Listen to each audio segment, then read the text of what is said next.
잠시 후 여러분은 제국주의의 성립 배경과 열강의 식민지 점령 과정에 대해 모두 알 수 있습니다.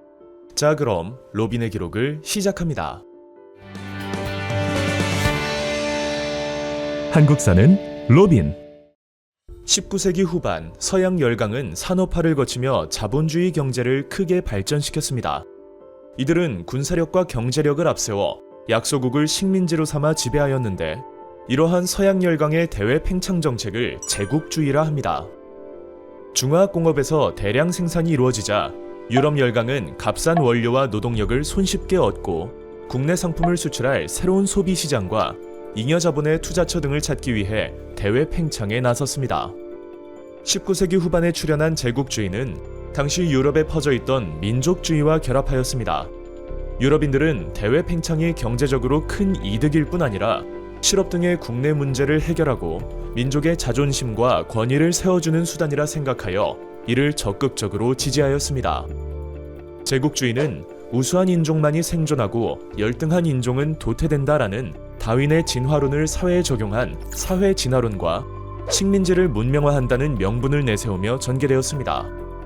이러한 명분은 백인종이 황인종, 흑인종보다 우월하다고 인식하는 인종주의로 이어졌으며, 이는 유럽 국가가 비유럽 국가를 지배하는 것을 정당화하는 데 이용되었습니다. 신항로 개척 이후 서양 열강은 아프리카 서부 해안에 진출하여 노예 무역, 황금 무역을 통해 많은 이익을 얻었습니다. 그 후 19세기 무렵 탐험가 리빙스턴과 스탠리에 의해 아프리카에 산업화에 필요한 막대한 자원과 시장 잠재력이 있다는 것이 알려지자 서양 열강은 앞다투어 아프리카에 진출하기 시작하였습니다. 아프리카 분할을 주도한 나라는 영국과 프랑스였습니다. 영국은 이집트의 카이로에서 남쪽의 케이프타운을 잇는 아프리카 종단 정책을 추진하였고, 프랑스는 이에 맞서 알제리를 거점으로 사하라 사막에서 마다가스카르에 이르는 아프리카 횡단 정책을 펼쳤습니다. 결국 영국과 프랑스는 파쇼다에서 충돌하였지만 영국은 이집트를, 프랑스는 모로코를 점령하기로 합의하며 사건은 일단락되었습니다. 영국과 프랑스에 이어 독일, 벨기에, 이탈리아 역시 아프리카 분할에 뛰어들었고, 그 과정에서 독일과 프랑스는 모로코를 둘러싸고 두 차례 충돌하였습니다.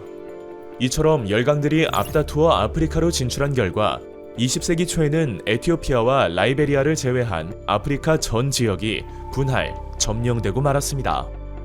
영국은 이에 그치지 않고 카이로와 케이프타운, 그리고 인도의 콜카타를 연결하는 3C 정책을 추진하였습니다. 이에 맞서 독일은 베를린, 바그다드, 이스탄불을 잇는 3B 정책을 추진하여 발칸반도와 서아시아로 세력을 확장하려 하였는데, 이는 영국뿐 아니라 남하 정책을 펼치던 러시아를 자극하는 결과를 가져왔습니다. 제국주의 열강의 식민 지배 방식은 서로 달랐습니다. 프랑스는 토착민을 프랑스 시민으로 만드는 동화 정책을 구사하였지만, 영국은 토착민 협력자에게 통치를 위임하는 간접 지배를 선호하였습니다. 하지만 아프리카에 목화나 사탕수수 등의 농장을 경영하고 광산을 개발하며 토착민을 수탈한 것은 마찬가지였습니다. 영국은 17세기 초에 동인도 회사를 앞세워 인도 무역을 주도하였습니다. 18세기 중엽에는 플라시 전투에서 프랑스에게 승리를 거두고 19세기 중엽에는 인도 대부분의 지역을 점령하였으며 싱가포르, 말레이 반도, 미얀마 등지로 세력을 넓혀 나갔습니다.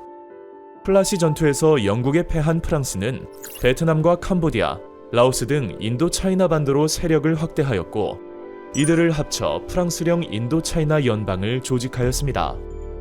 한편 네덜란드는 17세기에 동인도 회사를 앞세워 인도네시아에 진출하였습니다. 네덜란드는 포르투갈과 에스파냐로부터 해상권을 쟁취하고 자와섬에서 차, 사탕수수 등을 재배하는 등 막대한 이익을 얻었습니다. 이후 수마트라와 보르네오까지 점령하여 네덜란드령 동인도를 건설하였습니다. 네덜란드에 맞서 영국은 아시아에서 인도를 근거지로 삼아 싱가포르와 미얀마로 진출하였고, 말레이 반도와 보르네오 섬 북부 등을 점령하여 말레이 연방을 수립하였습니다. 러시아와 영국은 서아시아에서 대립하였습니다. 러시아가 이란을 침략한 후 아프가니스탄으로 진출하려 하자 영국은 아프가니스탄을 보호국으로 만들며 러시아의 팽창을 견제하였습니다. 제국주의 열강은 태평양에도 진출하여 여러 섬을 점령하였습니다. 영국은 오스트레일리아와 뉴질랜드를 지배하였고 독일은 비스마르크 제도와 마셜 제도 등을 점령하였습니다. 미국은 에스파냐와의 전쟁에서 승리한 후 필리핀을 식민지로 삼았으며 쿠바를 보호국으로 삼은 후 곧이어 괌과 하와이 등을 차지하여 태평양으로 세력을 확장하였습니다. 과연 이후 유럽의 역사는 어떻게 흘러갈까요? 제1차 세계대전 편에서 아주 자세히 알려드리겠습니다. 로빈의 역사 기록.